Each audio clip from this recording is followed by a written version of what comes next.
Back to Kittu s craft crafting your curiosity. இன்றைக்கி நம்ம கிட்டு ஸ்கிராஃப்ட் சேனலில் ஒரு வேஸ்ட்டு பேப்பர் கப்பு, இந்த சைஸில் உள்ள பேப்பர் கப்பை வச்சு தான் சூப்பரான ஒரு கிராஃப்ட் ஒன்று பண்ண போகிறோம். எப்படி பண்ணலாங்கிறத பார்த்துடலாமா? அதுக்கு முன்னாடி நீங்கள் இன்னும் நம்ம சேனலை சப்ஸ்கிரைப் பண்ணலைன்னா மறக்காமல் சப்ஸ்கிரைப் பண்ணிக்கோங்க. பக்கத்தில் இருக்கிற பெல் ஐக்கானையும் கிளிக் பண்ணிக்கோங்க. அப்போ தான் நான் இனி போடக்கூடிய வீடியோஸ் எல்லாமே உங்களுக்கு நோட்டிஃபிகேஷனில் வரும். இப்போ பார்த்தீங்கன்னா நான் என்ன பண்ண போகிறேன்னா, இந்த கப்பை சுற்றி இந்த ஷேப் கட்டர் இருக்குது பார்த்தீங்களா, குட்டி ஷேப் கட்டர், அதை வச்சு நான் ஃபுல்லாகவே இந்த மாதிரி கட் பண்ணி எடுத்துக்கிட போகிறேன். இந்த ஷேப்பில் தான் கட் பண்ணி டிசைன்ஸ் வந்து நீங்கள் கொடுக்கணும்லாம் இல்லை, அது உங்களோட க்ரியேட்டிவாக பொறுத்து இருக்குது. நான் வந்து ஸ்டார் வந்து கட் பண்ணி எடுத்திருக்கேன். இதை அப்படி சுற்றி கட் பண்ணி எடுத்துக்கலாம். கட் பண்ணதுக்கப்புறமா இந்த பேப்பர் கப்பில் நான் ஃபுல்லாகவே பார்த்திங்கன்னா பெயிண்ட் பண்ண போகிறேன்.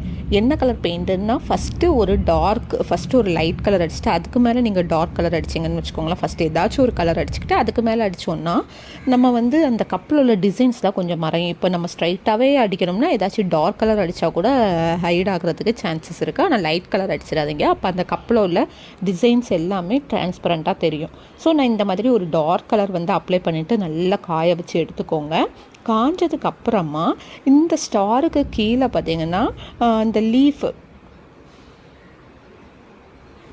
வந்து பேஸ்ட் பண்ண போகிறேன். அதுக்கு முன்னாடி இந்த கப்பில் வந்து நம்ம வந்து ஹேங் பண்ணுற மாதிரி இந்த நூல் இல்லைன்னா இந்த மாதிரி ரோப் எடுத்துக்கோங்க. ரோப்பில் சின்னதாக பீட்ஸ் போட்டுட்டு இந்த மாதிரி குத்தி இந்த மாதிரி கெட்டி விட்டுறலாம். கெட்டி விட்டோன்னா நமக்கு ஹேங் பண்ணுறதுக்கு ஈஸியாக இருக்கும். நெக்ஸ்ட் இந்த ஸ்டாருக்கு கீழே இந்த மாதிரி சீக்வன்ஸ், இந்த மாதிரி தான் லீஃப் தான் வேணும்லாம் இல்லை, எதுனாலும் நீங்கள் எடுத்துக்கலாம். உங்கள்கிட்ட எது இருக்கோ அதை நீங்கள் எடுத்துக்கலாம். ஃபுல்லாக உங்கள் க்ரியேட்டிவாக பொறுத்து தான் இருக்குது.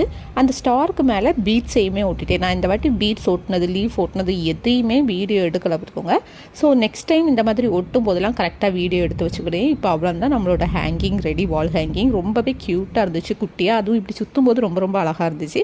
அப்படியே நீ வாலில் நம்ம ஹேங் பண்ணிட வேண்டியதான். இந்த மாதிரி பெஸ்ட் அவுட் ஆஃப் வேஸ்ட் வீடியோஸ்லாம் வந்து பார்க்கணுன்னா நம்மளோட கிட்டு ஸ்கிராஃப்ட் சேனலை மறக்காமல் சப்ஸ்கிரைப் பண்ணிக்கோங்க. இந்த கிராஃப்ட் உங்களுக்கு பிடிச்சிச்சுன்னா உங்கள் ஃபேமிலி, ஃப்ரெண்ட்ஸ் எல்லாருக்குமே ஷேர் பண்ணுங்கள். Bye bye. Back to Kittu s craft crafting your curiosity. இன்றைக்கி நம்ம கிட்டு ஸ்கிராஃப்ட் சேனலில்